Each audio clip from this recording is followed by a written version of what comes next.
Epístola Universal do Apóstolo São Tiago. Tiago 1. Tiago, servo de Deus e do Senhor Jesus Cristo, às 12 tribos que andam dispersas, saúde.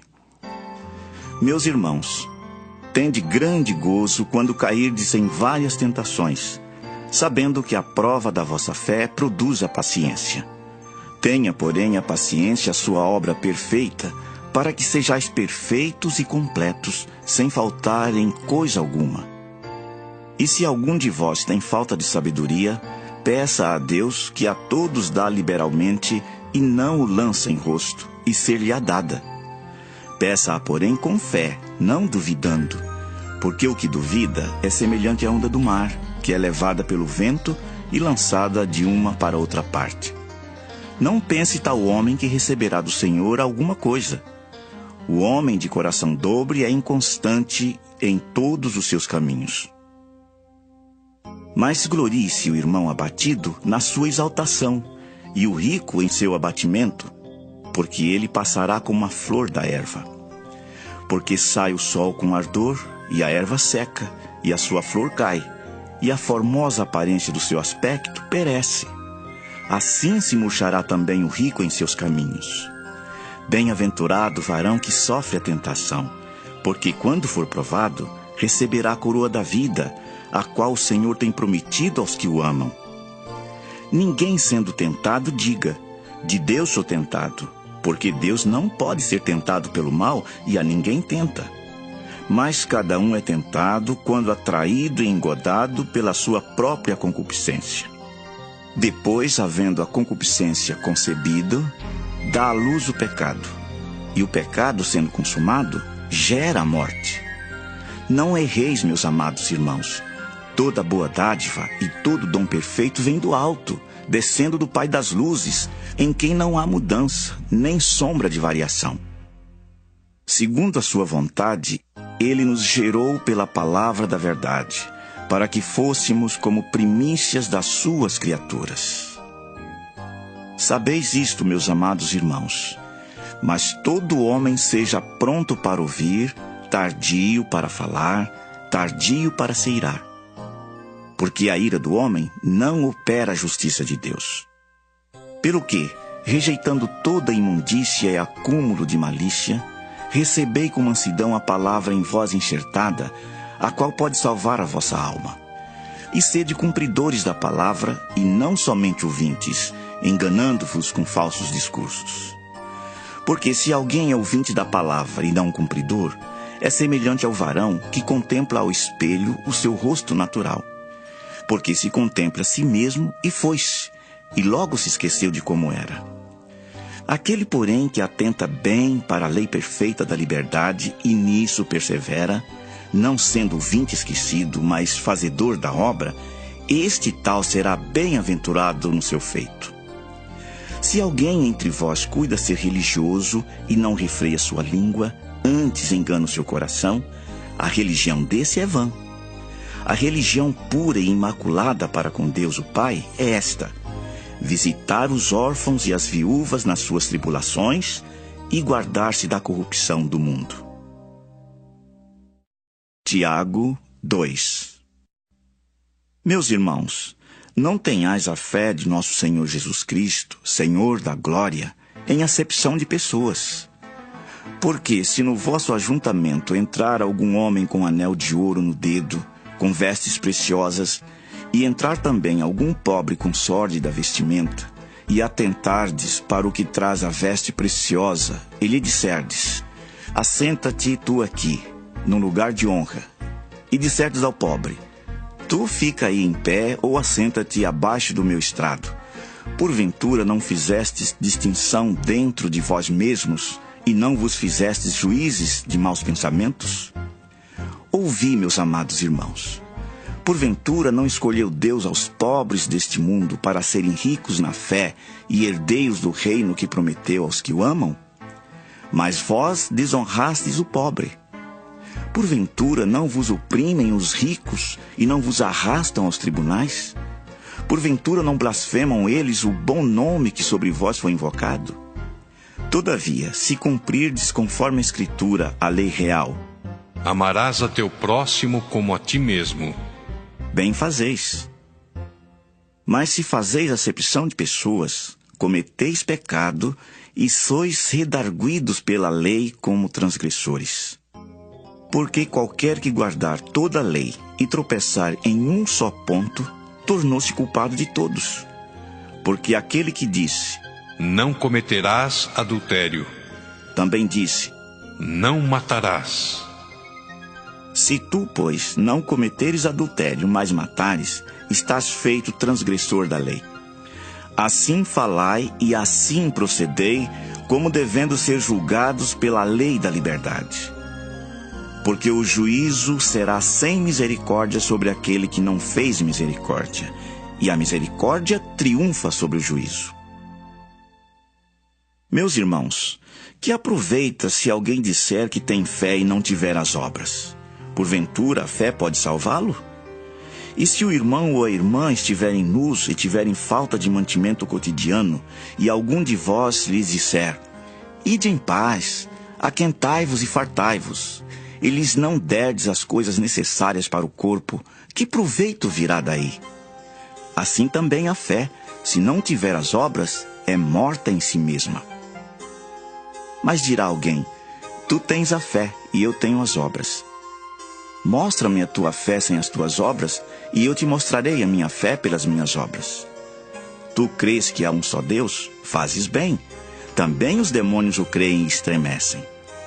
Mas, ó homem vão, queres tu saber que a fé sem as obras é morta? Porventura Abraão, nosso pai, não foi justificado pelas obras quando ofereceu sobre o altar o seu filho Isaque? Bem vês que a fé cooperou com as suas obras, e que pelas obras a fé foi aperfeiçoada, e cumpriu-se a escritura que diz, e creu Abraão em Deus, e foi-lhe isso imputado como justiça. E foi chamado o amigo de Deus. Vedes então que o homem é justificado pelas obras e não somente pela fé. E de igual modo, Raabe, a meretriz, não foi também justificada pelas obras, quando recolheu os emissários e os despediu por outro caminho?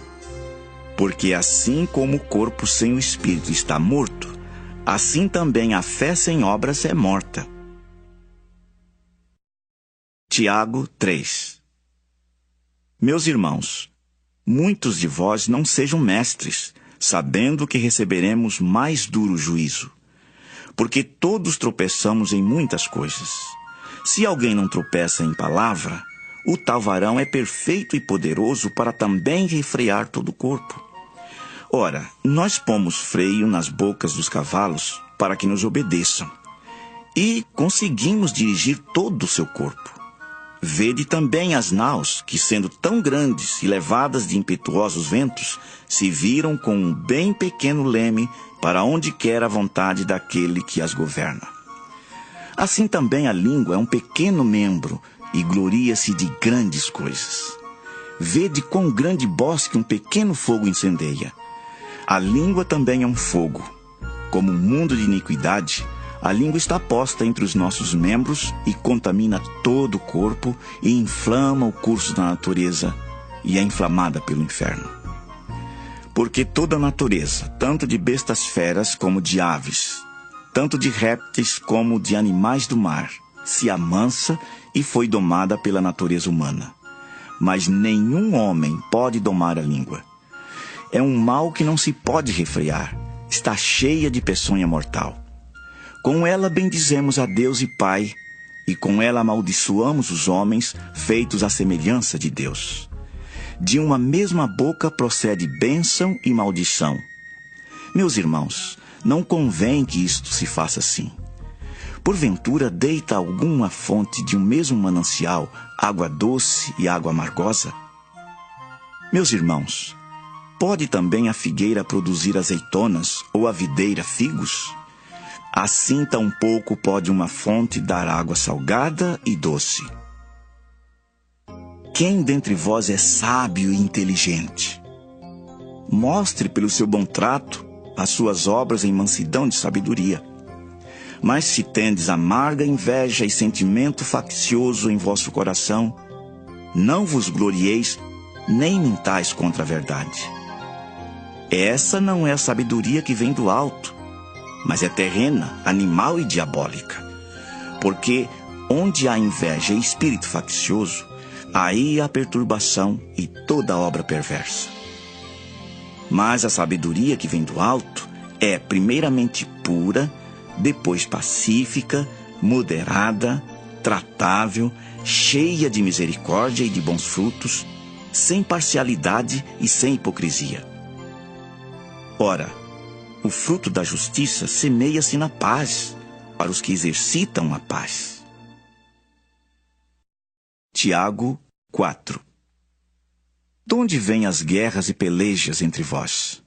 Porventura não vem disto, a saber, dos vossos deleites, que nos vossos membros guerreiam? Cobiçais e nada tendes. Sois invejosos e cobiçosos e não podeis alcançar.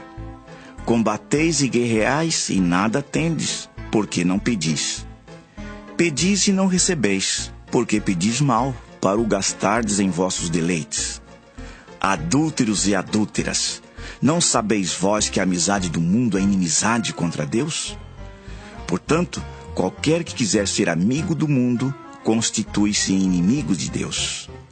Ou cuidais vós que em vão diz a Escritura, o Espírito que em nós habita tem ciúmes. Antes dá maior graça. Portanto diz: Deus resiste aos soberbos, dá, porém, graça aos humildes. Sujeitai-vos, pois, a Deus, resisti ao diabo, e ele fugirá de vós. Chegai-vos a Deus, e ele se chegará a vós. Limpai as mãos, pecadores, e vós de duplo ânimo, purificai o coração. Senti as vossas misérias, e lamentai, e chorai. Converta-se o vosso riso em pranto, e o vosso gozo em tristeza. Humilhai-vos perante o Senhor, e ele vos exaltará. Irmãos, não faleis mal uns dos outros. Quem fala mal de um irmão e julga seu irmão, fala mal da lei e julga a lei. E se tu julgas a lei, já não és observador da lei, mas juiz. Há só um legislador e um juiz que pode salvar e destruir. Tu, porém, quem és que julgas a outrem? Ei agora vós que dizeis: hoje ou amanhã iremos a tal cidade, e lá passaremos um ano, e contrataremos e ganharemos. Digo-vos que não sabeis o que acontecerá amanhã. Porque que é a vossa vida? É um vapor que aparece por um pouco e depois se desvanece. Em lugar do que devias dizer: se o Senhor quiser, e se vivermos, faremos isto ou aquilo. Mas agora vos gloriais em vossas presunções. Toda a glória tal como esta é maligna. Aquele, pois, que sabe fazer o bem e o não faz, comete pecado. Tiago 5. Eia, pois, agora, vós ricos, chorai e pranteai por vossas misérias, que sobre vós hão de vir. As vossas riquezas estão apodrecidas, e as vossas vestes estão comidas à traça. O vosso ouro e a vossa prata se enferrujaram, e a sua ferrugem dará testemunho contra vós, e comerá como fogo a vossa carne. Entesourastes para os últimos dias. Eis que o salário dos trabalhadores que ceifaram as vossas terras, e que por vós foi diminuído, clama, e os clamores dos que ceifaram entraram nos ouvidos do Senhor dos Exércitos. Deliciosamente vivestes sobre a terra, e vos deleitastes, e cevastes o vosso coração como num dia de matança. Condenastes e matastes o justo, ele não vos resistiu. Sede, pois, irmãos, pacientes até a vinda do Senhor. Eis que o lavrador espera o precioso fruto da terra, aguardando-o com paciência, até que receba a chuva temporã e serôdia. Sede vós também pacientes, fortalecei o vosso coração, porque já a vinda do Senhor está próxima. Irmãos, não vos queixeis uns contra os outros, para que não sejais condenados. Eis que o juiz está à porta. Meus irmãos, tomai por exemplo de aflição e paciência os profetas que falaram em nome do Senhor. Eis que temos por bem-aventurados os que sofreram. Ouvistes qual foi a paciência de Jó e vistes o fim que o Senhor lhe deu, porque o Senhor é muito misericordioso e piedoso. Mas, sobretudo, meus irmãos, não jureis nem pelo céu, nem pela terra, nem façais qualquer outro juramento, mas que a vossa palavra seja sim, sim e não, não, para que não caiais em condenação. Está alguém entre vós aflito? Ore. Está alguém contente? Cante louvores. Está alguém entre vós doente? Chame os presbíteros da igreja e orem sobre ele, ungindo-o com azeite em nome do Senhor. E a oração da fé salvará o doente, e o Senhor o levantará. E se houver cometido pecados, ser-lhe-ão perdoados. Confessai as vossas culpas uns aos outros, e orai uns pelos outros, para que sareis. A oração feita por um justo pode muito em seus efeitos. Elias era homem sujeito às mesmas paixões que nós, e orando, pediu que não chovesse, e por 3 anos e 6 meses não choveu sobre a terra. E orou outra vez, e o céu deu chuva, e a terra produziu seu fruto. Irmãos, se algum de entre vós se tem desviado da verdade, e alguém o converter, saiba que aquele que fizer converter do erro do seu caminho um pecador, salvará da morte uma alma e cobrirá uma multidão de pecados.